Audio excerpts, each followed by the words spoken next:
Bonsoir à toutes et à tous, ce mercredi 3 juillet, il est l'heure de l'info. C'est la deuxième semaine des soldes d'été et comme chaque année, les amateurs de bonnes affaires sont au rendez-vous. Mais vous le verrez que la météo dissuade quand même certains acheteurs. L'Association pour la formation professionnelle des adultes de Saint-Dizier a invité ce mardi ses partenaires pour imaginer son futur centre. Comme chaque année, l'association Expression organise une grande exposition d'été dans l'espace Saint-Louis de Bar-le-Duc. Découvrez l'artiste de cette nouvelle édition. Et dimanche 7 juillet, c'est le retour des courses à l'hippodrome de Montier-en-Der. Cette année, 5 journées sont prévues. Nous faisons le point avec le président de l'association à la fin de ce journal.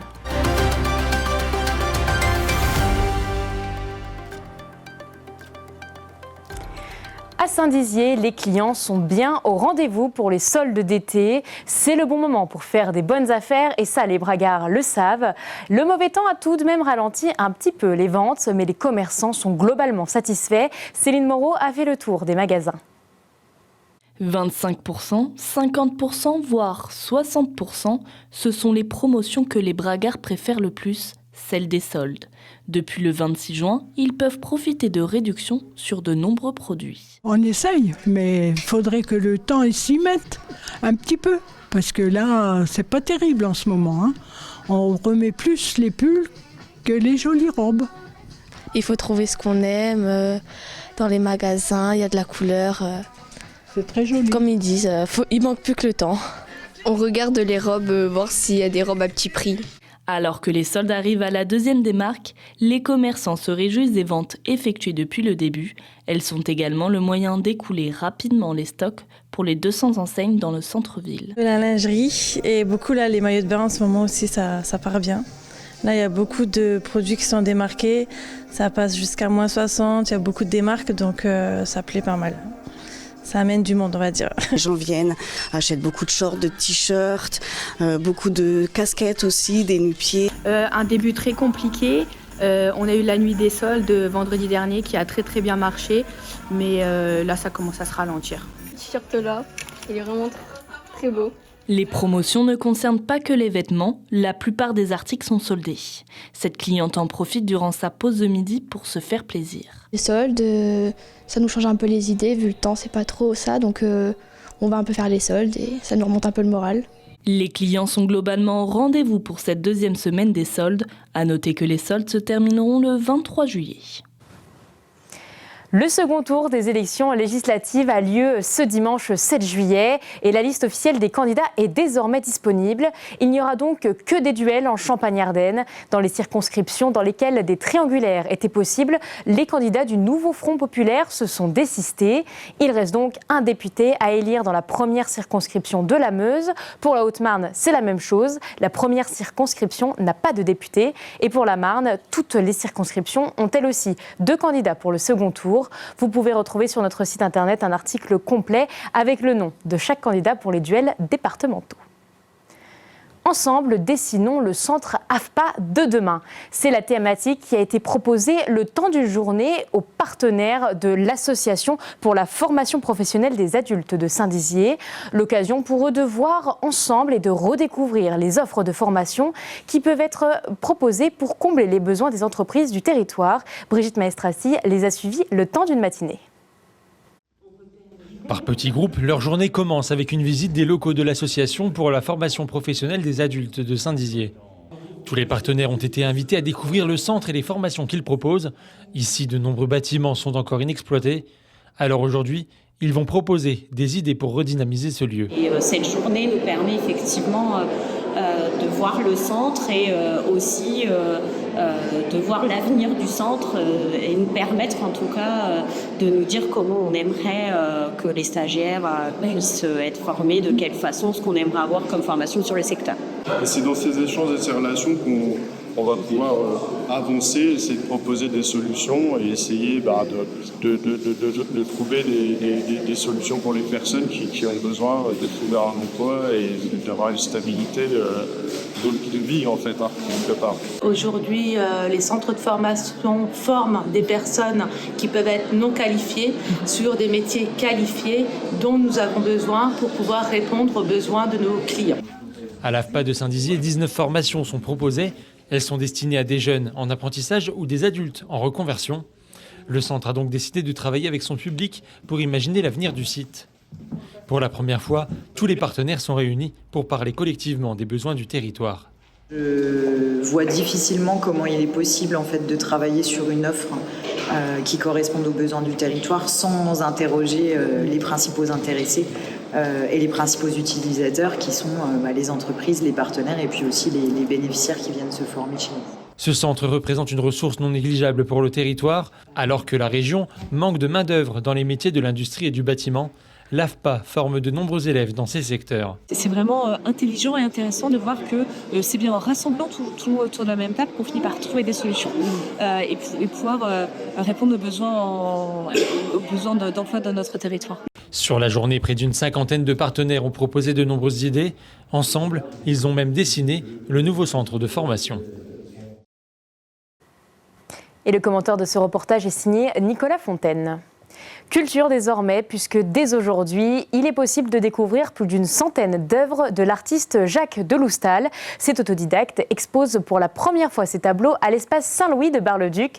L'occasion de plonger dans son univers mystérieux, à la fois coloré et sombre, de cet artiste parisien. Manon de Fonty vous propose une visite. Plus d'une centaine d'œuvres sont exposées ici à l'espace Saint-Louis de Bar-le-Duc. Comme chaque année, l'association meusienne Expression y organise une exposition. Depuis le 3 juillet, c'est l'artiste parisien Jacques Deloustal qui est mis à l'honneur. Passionné par le dessin, cet architecte de formation s'inspire de ses expériences personnelles et de ses voyages aux 4 coins du globe pour peindre ses toiles. C'est un tableau des îles Lofoten en Norvège et c'est un tableau très récent. Parce que j'avais fait quelques dessins sur place, aussi des photos. Et puis après, en laissant mûrir mes dessins, mes croquis et tout, je les regarde et puis je me dis, tiens, ça peut devenir une peinture. Vous voyez, il y a des choses qui peuvent devenir des aquarelles, d'autres des fusains. Celui-là, il y avait l'idée d'en faire une peinture. Donc j'ai retravaillé, j'ai épuré un petit peu les formes et ça m'a inspiré cette toile. Peinture, huile sur toile, dessin au fusain ou encore bande dessinée, Loustal exprime son art sur divers supports.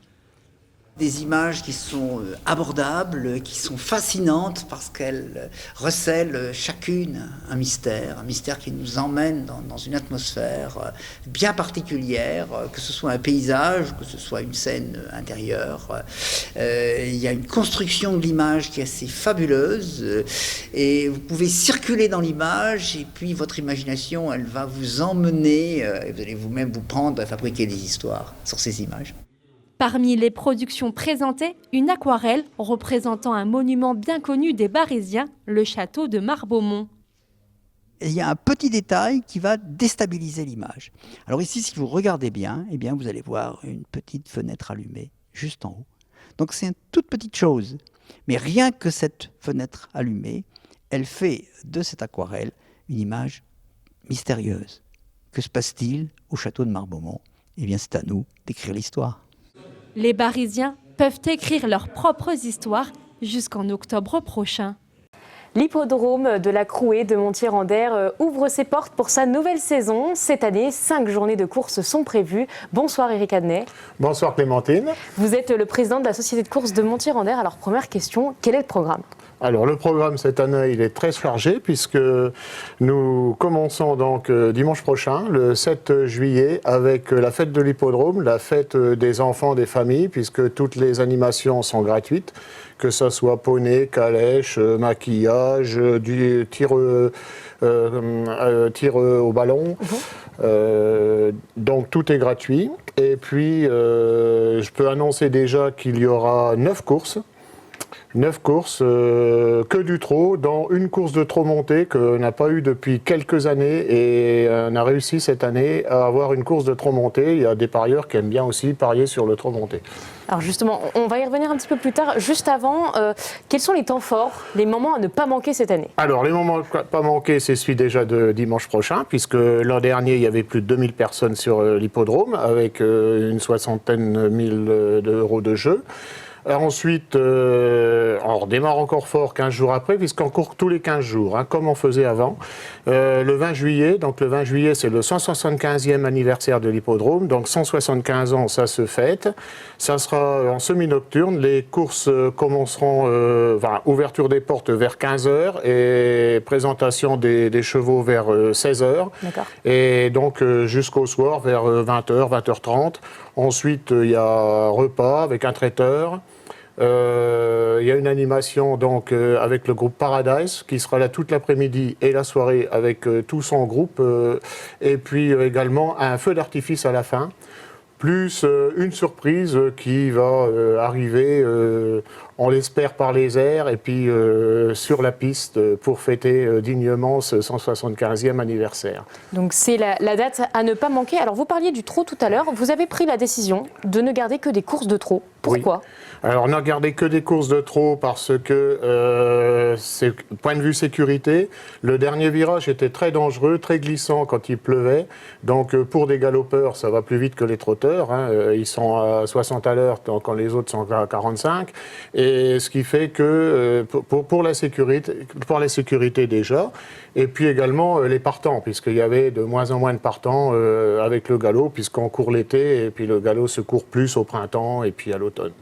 Donc c'était finalement une décision logique. Une décision logique et puis une décision qui a été approuvée par la fédération, enfin par déjà le conseil d'administration de Montier-Randert, ensuite la fédération hippique de l'Est et puis la fédération nationale, avec des échanges de courses avec Vittel, Wissembourg et puis les courses de Vesoul qui se sont arrêtées, donc on a récupéré un peu de trop de Vesoul.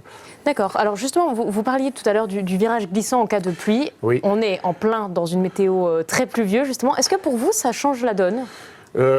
Pour nous, ça ne change pas la donne, bien au contraire, puisque l'an dernier, on a eu la chance, certainement pas, parce qu'on a ça depuis le mois d'octobre qu'il pleut, mais il pleuvait la semaine et puis le dimanche, il faisait beau. Donc aux courses, on a eu à peu près 8000 personnes sur les 5 journées, plus les socioprofessionnels, ce qui fait que ça fait quand même 10 000 personnes sur le seul hippodrome qui est Haute-Marne, il faut quand même le préciser.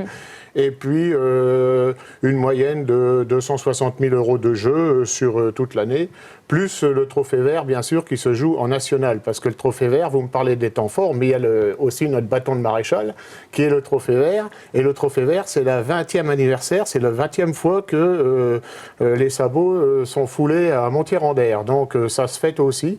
Donc le 20e anniversaire sera aussi fêté, puisque le trophée vert, c'est des chevaux quand même qui courent des quintés, des tiercés, et c'est des chevaux de grande valeur.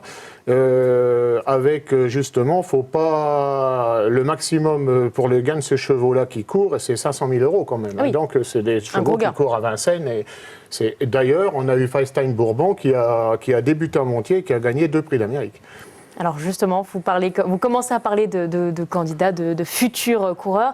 Est-ce que vous avez des pronostics là ? Comment s'annoncent un petit peu ces prochaines courses ?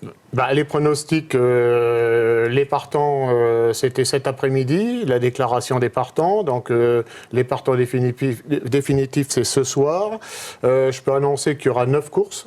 Pour les parieurs, notre fidèle public de parieurs, c'est très très bien. Et puis, le beau temps, normalement, il fait beau dimanche. Les familles, j'espère qu'elles vont venir. Et puis, on espère aussi avoir de grands entraîneurs et drivers. Comme l'an dernier, on a quand même eu Éric Raffin, qui est quand même... Éric Raffin, c'est quand même c'est Jean-Michel Bazir de maintenant. Et donc, si on pouvait avoir les deux, alors là, ça serait l'apothéose, quoi. Et vous avez déjà un petit peu... Donc, vous avez les premières listes qui tombent. Vous avez des drivers qui reviennent d'une année à l'autre ? Oui, Alain Laurent, comme je vous disais. Il y a également Romain Derieux, qui est vraiment une fine lame aussi, et puis très, très régulier. L'écurie du Val d'Estaing, puisque c'est les derniers gagnants du Prix d'Amérique, vraiment, et puis des fidèles, du Perche, Bouer, tous ces fidèles-là que les parieurs connaissent par cœur, parce qu'ils les suivent, et puis voilà. Vous avez pointé quelques noms, on reste sur ces pronostics. J'ai regardé les engagés, oui, il y a ces noms-là qui sont engagés, justement, et après je ne peux pas vous donner le pronostic, puisque les derniers forfaits étaient cet après-midi. Eh bien, écoutez, on va suivre ça attentivement. Merci d'avoir été avec nous, Éric. Voilà. Et donc, je vous remercie aussi. Et puis, je vous voulais remercier les passer bénévoles. le bonjour déjà aux bénévoles, parce qu'on est une trentaine. On est de plus en plus nombreux d'ailleurs. Je m'en félicite parce que c'est un renouvellement. Je les remercie beaucoup parce que sans eux, tout ça ne serait pas possible. C'est pas possible. Et puis alors notre fidèle public, nos fidèles parieurs, parce qu'on a les parieurs qui sont phénoménaux, hein, avec des chiffres comme ça, et qui sont au rendez-vous chaque année, parce qu'en plus on a du jeu et des partants, ce qui fait déplacer le parieur, ce qui est logique. Eh bien écoutez, merci beaucoup Eric d'avoir été avec nous ce soir. Et merci pour votre invitation. C'est la fin de notre édition. Merci de nous avoir suivis. Tout de suite, la météo, l'information continue sur Puissance Télévision.